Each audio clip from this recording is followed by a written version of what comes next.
Inauguran en España exposición personal del reconocido artista visual cubano Roberto Diago. Celebrará emisora provincial CMHW de Villa Clara, la reina radial del centro, aniversario 90 de su fundación. Y realizarán 17ª edición del Festival de Cine de Jibara del 1 al 5 de agosto.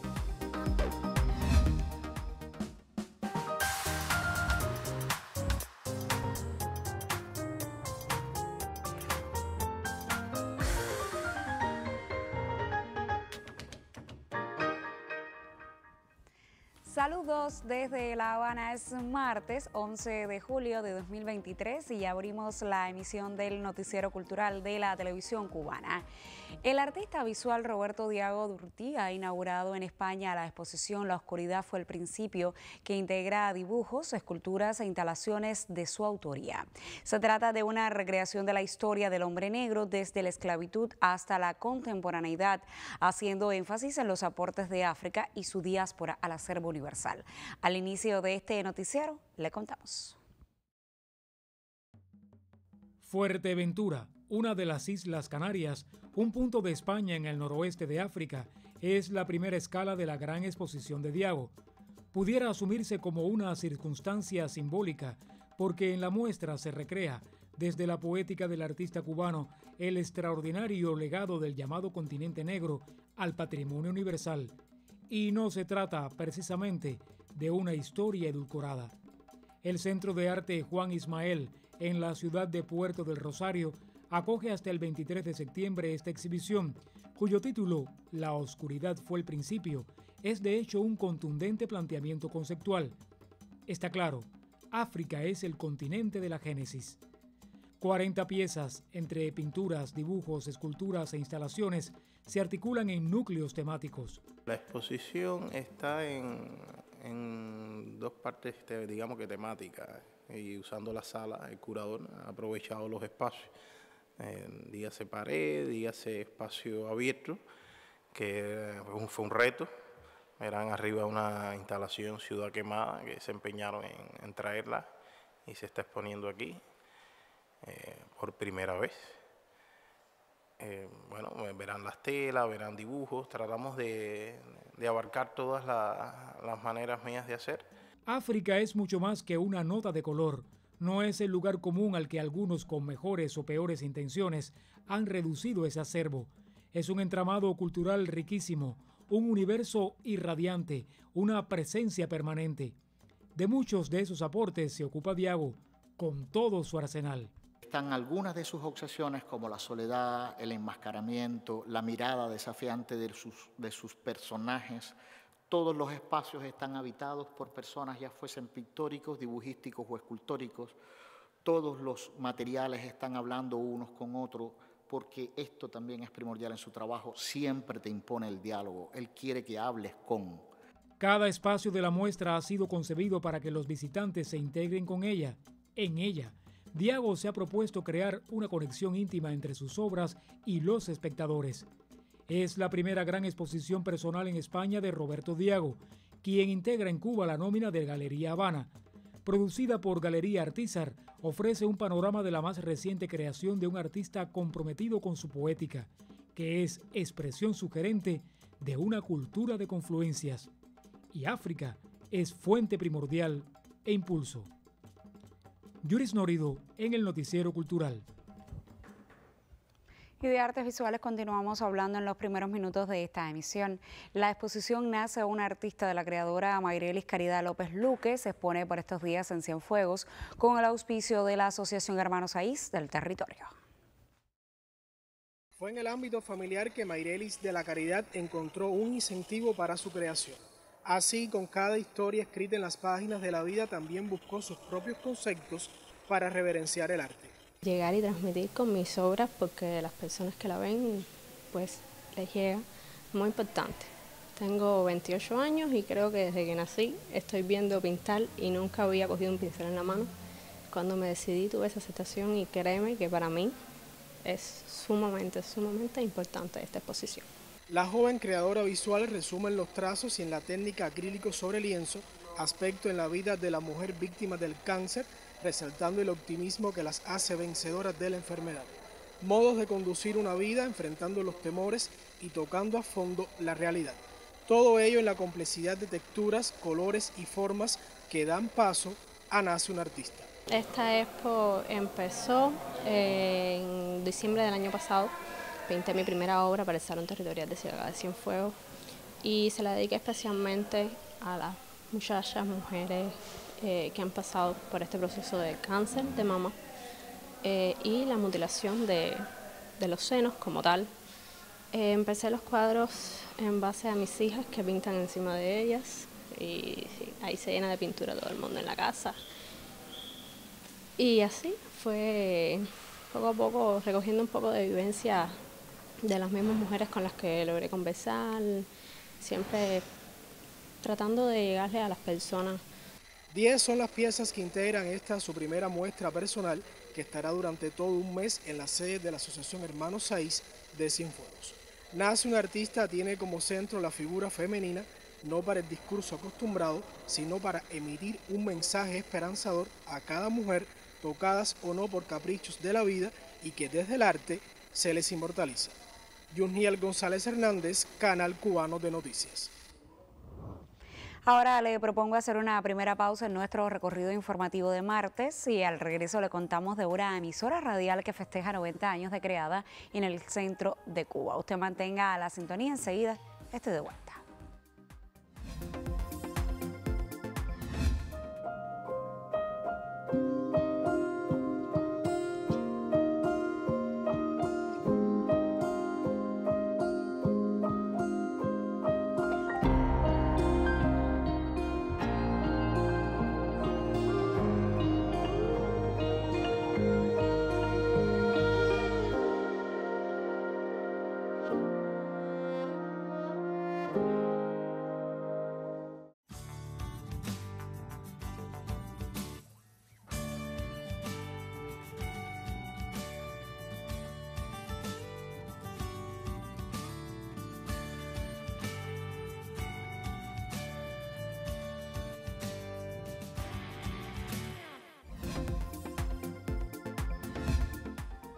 Lo decíamos en titulares, la emisora provincial CMHW Villa Clara celebra junto a su gran familia profesional y radial sus 90 años de existencia. Hablamos de un medio que se prestigia con varios premios nacionales y acompaña al oyente las 24 horas del día. Nuestra corresponsal en ese territorio dialogó con los protagonistas de este popular medio de comunicación del centro de nuestro país. Referente en Cuba es la emisora provincial CMHW, la planta radial de Villa Clara, catalogada por su cohesión en el trabajo, su alto rigor profesional y sus abundantes premios nacionales, como la Reina Radial del Centro, que hoy con humildad y una extensa cosecha informativa y de programación celebra 90 años de fundación.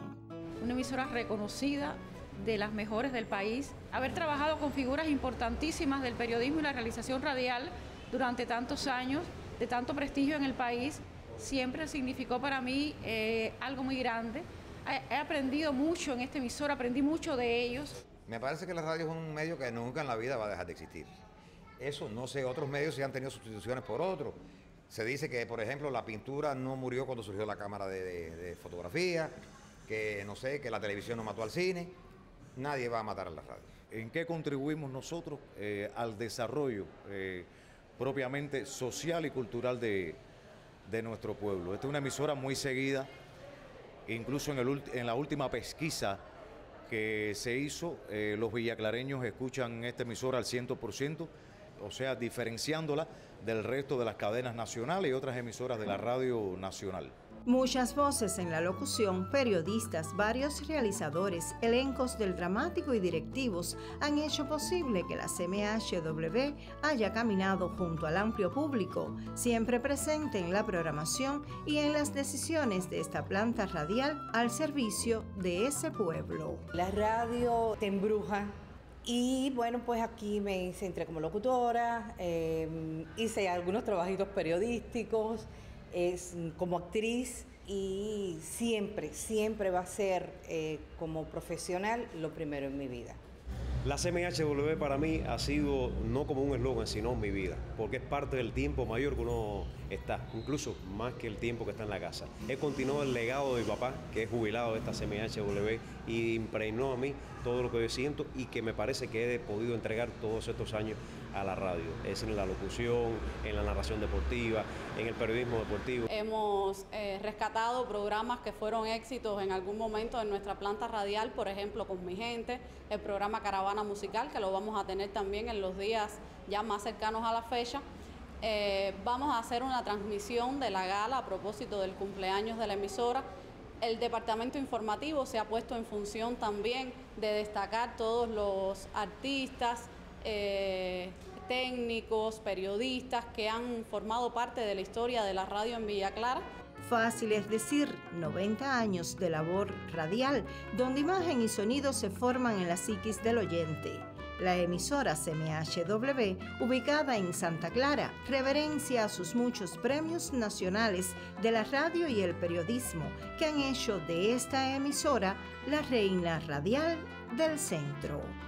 Desde Villa Clara, Alfredo García e Hilda Cárdenas Conyedo para el Noticiero Cultural. Continuamos hablando del audiovisual que se hace en Cuba y sus espacios. Del 1 al 5 de agosto regresará a la provincia de Holguín el Festival Internacional de Cine de Jibara, que se realiza en esa localidad del oriente del país. Una de las novedades de esta edición de 2023 será la entrega del Premio Lucía de Honor al actor, productor y realizador cubano Jorge Perugorría, al frente del certamen de 2016 al año 2022, y quien a partir de esta 17ª edición se convierte en su presidente de honor. Los temas de género tendrán este año una presencia especial que trasciende la filmografía, pues se tratarán en el evento teórico, en exposiciones, obras teatrales y otras actividades.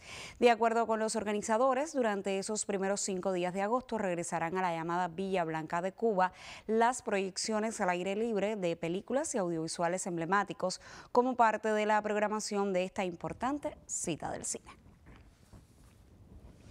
Y precisamente del séptimo arte seguimos hablando ahora. Durante varias jornadas se desarrolló en Matanzas el 33º Festival Nacional de Cineclubes Yumurí 2023. Nuestra corresponsal en la Atenas de Cuba nos cuenta más. La obra titulada Sobre el concepto de patria, del realizador Albert Martínez de Santi Espíritus, recibió el gran premio de la 33ª edición del Festival Nacional de Cineclubes Yumurí 2023, que anualmente se realiza en la ciudad de Los Puentes. Asimismo, dicha obra obtuvo otros 6 premios y menciones de los diferentes jurados y especialidades en las que compitió. La calidad de las más de 60 obras presentadas por cineclubistas de todo el país, ya fueran audiovisuales, trabajos periodísticos, ponencias o temáticas por géneros específicos como el guión, la dirección, actuaciones o producción, patentizaron la importancia de este evento que los matanceros no dejan morir a pesar de las difíciles situaciones que afronta el país. No olvidar que la mayoría de los gastos del evento fueron autofinanciados por los participantes. La contagiosa alegría de los cineclubistas dice mucho y bien del camino que toma esta nueva forma de comunicación, el audiovisual, que actualmente facilita las tecnologías. El colofón, la convocatoria abierta a la 34 edición del festival en el 2024, hecha por su presidente Mario Rodríguez Naite, y la invitación a que regresen con más. En Matanzas, Ana Valdés Portillo, Noticiero Cultural.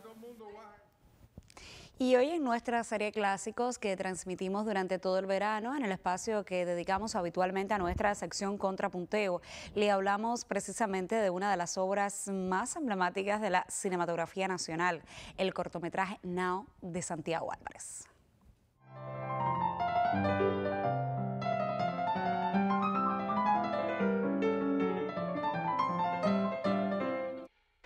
Bastaría este material, Now, de 1965, para que Santiago Álvarez ganara un puesto entre los mejores documentalistas latinoamericanos del siglo XX. Muchos críticos e historiadores del cine consideran esta obra pionera en lo formal. Hay quien dice incluso que es el antecedente de los actuales videoclips. Pero, más allá de eso, fue un contundente documento de denuncia contra el racismo enraizado en la sociedad estadounidense. En apenas 6 minutos, el cineasta consolidó un contundente alegato a favor de los derechos civiles de los negros en los Estados Unidos. Y es, además de alegato, arte.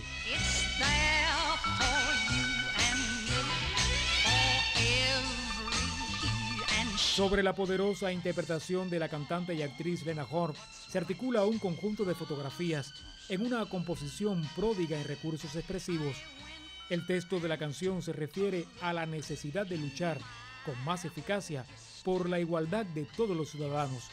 Y las fotos, que remiten a incidentes racistas en California, constituyen documentos de una infamia. Now fue el más aclamado, el más premiado de los documentales de Santiago Álvarez y constituye, sin dudas, un clásico del cine cubano, de la cultura de este país.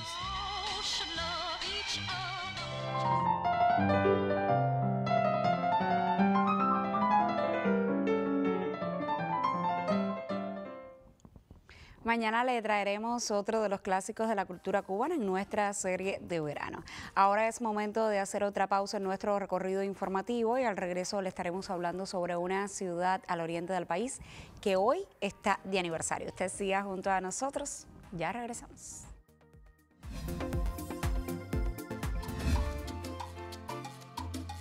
Festival Nacional de Artistas Aficionados. Del 11 al 13 de agosto de 2023. Dedicado a todos los que siembran arte. Festival Nacional de Artistas Aficionados.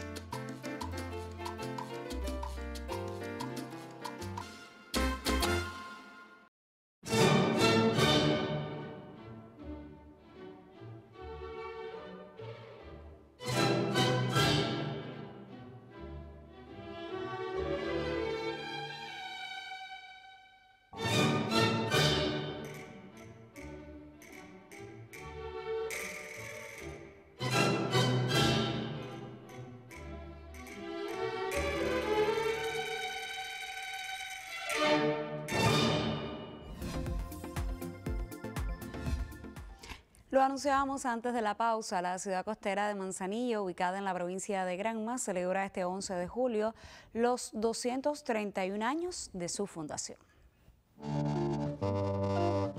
Manzanillo cumple 231 años, lleno de sucesos que van desde las leyendas hasta los hechos tangibles que hacen de esta ciudad-mar una de las urbes más llamativas de la isla.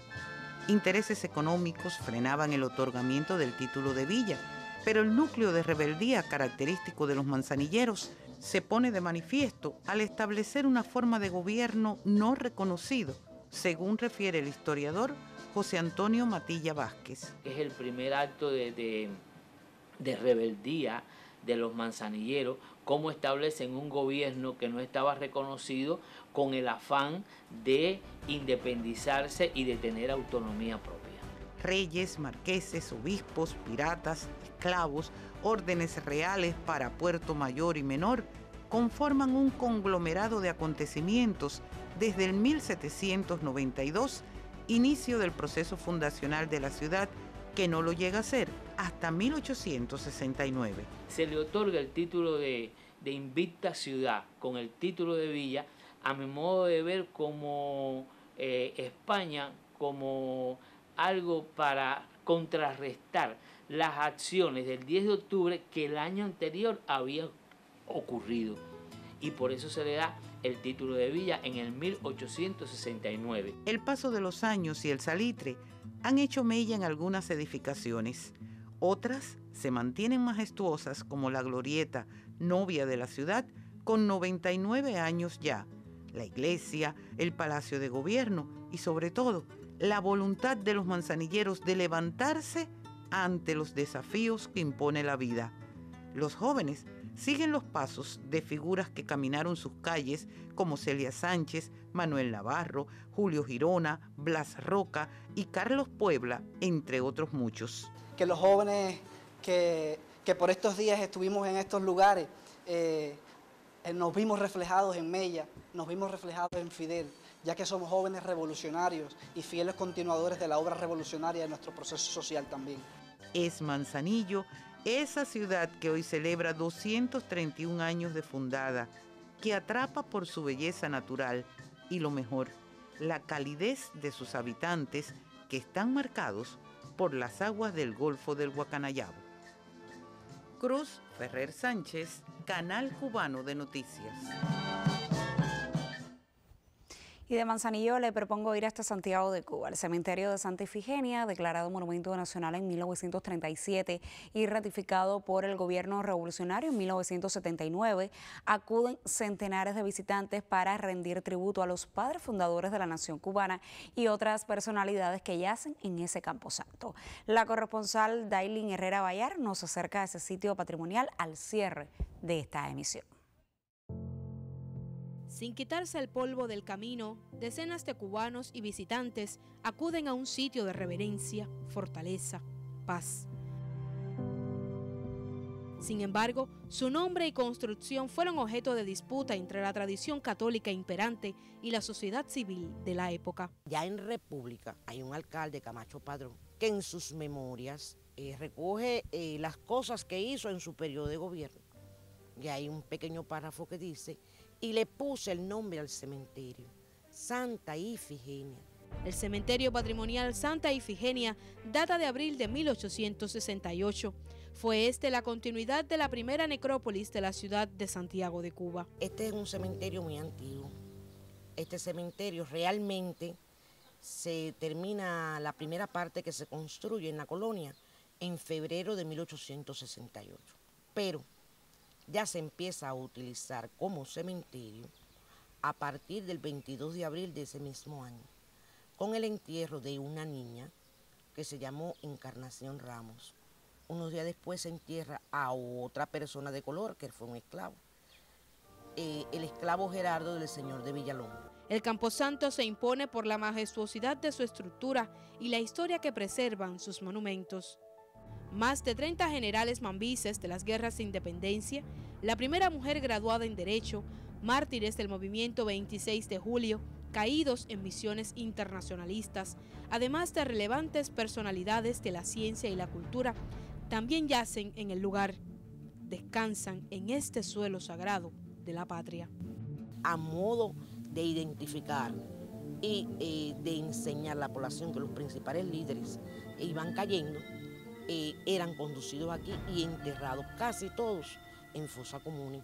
Recuerda que por aquí, allí cerca de aquí donde está el ferrocarril, estaba el matadero y ahí se fusila Perucho Figueredo, que es uno de los primeros cuerpos que vienen, conjuntamente con dos parientes más, expuestos en una fosa común.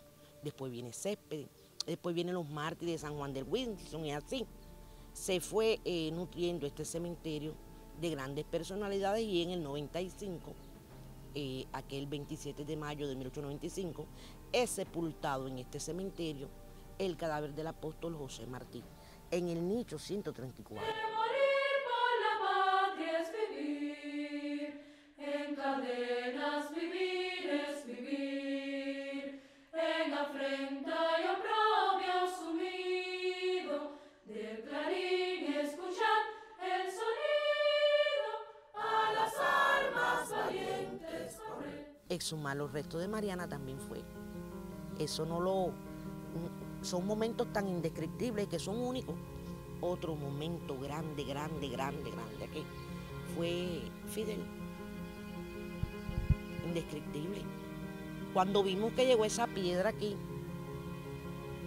que ya fue ubicada en su lugar, eso fue también grande. Grande fue cuando se ubicaron las cenizas de Fidel. Grande fue cuando vimos el pueblo, la magnitud de personas que acudieron. Y eso fue así. Por día, por meses, y se mantiene. Y te dicen, yo quiero ir donde está la piedra, donde está Fidel. Nadie te dice el monolito, nosotros no quisimos ponerle nombre, sino que la gente misma le diera el nombre con el cual lo sentía, con el cual lo iba a reconocer siempre. Y vienen ahí, y van a Mariana, y van a Martín, y van a Céspedes, Ese es el recorrido inicial. Porque ahí también se cumple una cosa, que es que en Cuba solamente existió una revolución, la que comenzó siempre en el 68 y se mantiene viva hasta nuestros días. Por el sendero de los padres fundadores de la nación cubana, la melodía del comandante de la revolución Juan Almeida Bosque acompaña los pasos cada media hora durante el cambio de la Guardia de Honor, como tributo a Mariana Grajales y Carlos Manuel de Céspedes, madre y padre de la patria, al héroe nacional José Martí y al líder histórico de la revolución cubana, Fidel Castro Ruz. Es un instante de lucidez y silencio.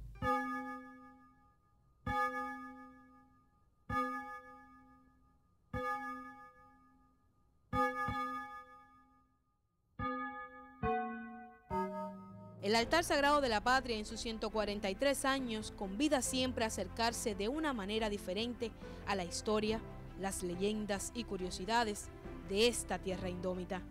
Para los cubanos, volver a este lugar es también la posibilidad de encontrar respuestas ante caminos difíciles de la vida.